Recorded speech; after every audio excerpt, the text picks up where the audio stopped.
Então, na questão da composição do Conselho de Administração.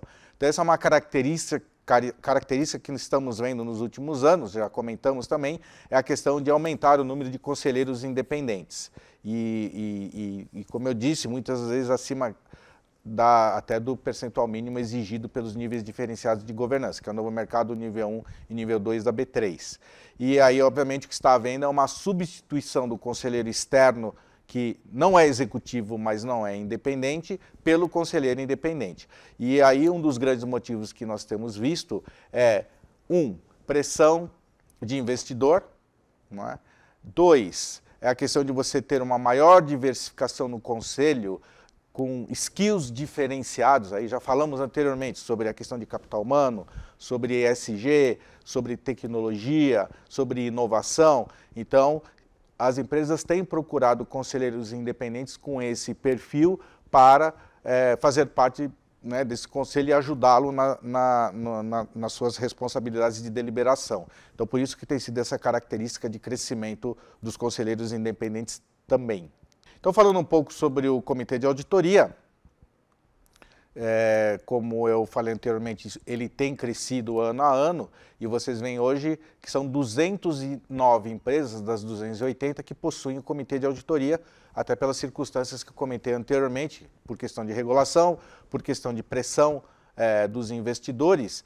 E tem um terceiro que eu não comentei, que também é muito importante, que o próprio Conselho de Administração vê nas suas responsabilidades de dever de diligência, de ter um comitê de auditoria para lhe dar esse suporte. Por quê? Porque, lembrando, todos esses itens que o comitê de auditoria, onde ele atua, no final do dia a responsabilidade é do Conselho de Administração. Então ele precisa ter um comitê de auditoria robusto, com qualificação e com forte atuação, para auxiliá-lo nessa responsabilidade.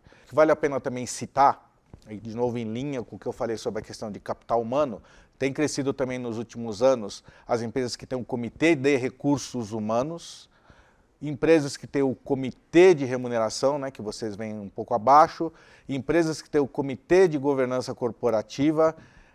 E por quê? Porque esses comitês acabam tendo a responsabilidade de ajudar o Conselho de Administração na questão de sucessão de executivos e do próprio Conselho, na questão de remuneração, na questão de metas, na questão de políticas corporativas relacionadas a pessoas. Por quê? Como eu comentei anteriormente, todos vocês sabem, o tema capital humano é um tema estratégico, sempre foi, mas hoje ele é um tema bastante significativo na agenda do Conselho de Administração. Outro componente também de informação sobre a questão de políticas socioambientais, né? Então vocês têm aí as empresas que têm a asseguração do relatório de sustentabilidade, né? Então vocês veem aí que mais de 50% das empresas aí elas emitem o relatório de sustentabilidade e fazem a sua asseguração. E aí acho que tudo a ver com as discussões que estamos tendo relacionadas ao ESG, isso acho que a questão de políticas socioambientais, a questão do relatório de sustentabilidade, ele é um pedaço do ESG, mas é um pedaço significativo do ESG e é um pedaço que o mercado lê, que o mercado se preocupa. Então está havendo essa questão das empresas cada vez mais emitir seu relatório de sustentabilidade ou o seu relato integrado, e aí o que aparece inclusive em termos de informar que diretrizes que são utilizadas. Então normalmente as empresas se utilizam de uma ou duas diretrizes, as principais diretrizes são o GRI, né, o Global Reporting Initiative, ou o próprio relato integrado. O que vocês veem é algum comentário que eu já tenho feito há alguns anos, que não necessariamente a maior aderência às boas práticas vem do novo mercado. Vocês veem que estão lá no nível 2 e no nível 1. Aí fala, bom, mas é porque o novo mercado não é uma boa prática? Não é isso. É que no nível 2 e no nível 1 vocês têm as empresas com, primeiro, um tempo muito maior de amadurecimento das boas práticas de governança, que são as empresas de grande porte, e também, como eu comentei, aquelas empresas que são empresas abertas nos Estados Unidos, que têm uma forte regulação da SOX e da Dodd-Frank e das regras da SEC, por exemplo. E as outras empresas que estão no nível 2 e nível 1 são as instituições financeiras que têm também regras bastante rígidas, regulatórias de práticas de governança do Banco Central ou, no caso de seguradoras, da SUSEP. Então, por isso que você tem a forte regulação, né, e a questão da forte regulação no mercado de capitais estrangeiro, fazendo que ele seja maior no nível 2 e nível 1, em linha também com a própria maturidade da prática de governança dessas empresas. Por isso que o novo mercado ele não se destaca. E aí, como também costumamos fazer, tá bom, mas o que ficava 2022, né? Porque a gente já fez um balanço aqui de tudo que aconteceu, mas 2022, como é que vai ser para nós? Acho que o grande ponto aqui é essa questão de capital humano. Então, se fala muito do ESG, então nós não podemos esquecer que ESG não é só meio ambiente, é muito importante. Mas a questão do S é muito significativa e dentro do S tem um item chamado capital humano que afeta todas as empresas, afetam vocês na agenda de vocês.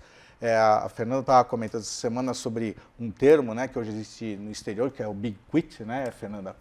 Que são os funcionários decidindo sair em massa das empresas porque acham que as empresas não estão dentro do seu propósito. Hoje existe uma tendência do trabalho remoto, se eu trabalho só remotamente, eu me ver como um prestador de serviço ao invés de um funcionário. Então, se eu sou um prestador de serviço, eu posso prestar serviço para outra empresa que me paga mais. Então, o grande ponto é como eu consigo manter a minha cultura corporativa e transformar isso dentro da questão das minhas estratégias de capital humano. Então, esse é um grande tema, não só de ESG, mas é um tema específico dentro da estratégia das empresas em 2022. Outro item bastante significativo também, a gente estava conversando, né, Fernanda, sobre que está sendo chamado de Supply Chain Governance, porque a situação é a seguinte, aquilo que alguém que faz a minha matéria-prima tem problemas de práticas de governança, vai refletir para mim aqui também. Então, não estamos mais falando sobre qualidade do produto, não estamos mais falando somente de questões sociais ou ambientais, mas as questões de práticas de governança também. Então, hoje, esse é um componente de preocupação, que é a governança do meu supply chain. Eu tenho que monitorar porque isso me afeta também em termos de imagem, porque não é mais shareholder, é stakeholder que me cobra também sobre isso. E o último item é o que nós falamos aí, né, vocês perguntaram, é essa questão do Conselho Fiscal. Tem um futuro Conselho Fiscal? E eu já respondi, né, a pergunta, sim, lógico que tem. O Conselho Fiscal é importante. O Conselho Fiscal é parte da governança do investidor, é parte da lei das SAs e é um componente importante dentro das práticas de governança no Brasil. Então, o Conselho Fiscal vai existir sim, mas ele vai ser chamado sempre quando houver necessidade ou existem algumas situações que também funcionam de forma regulatória.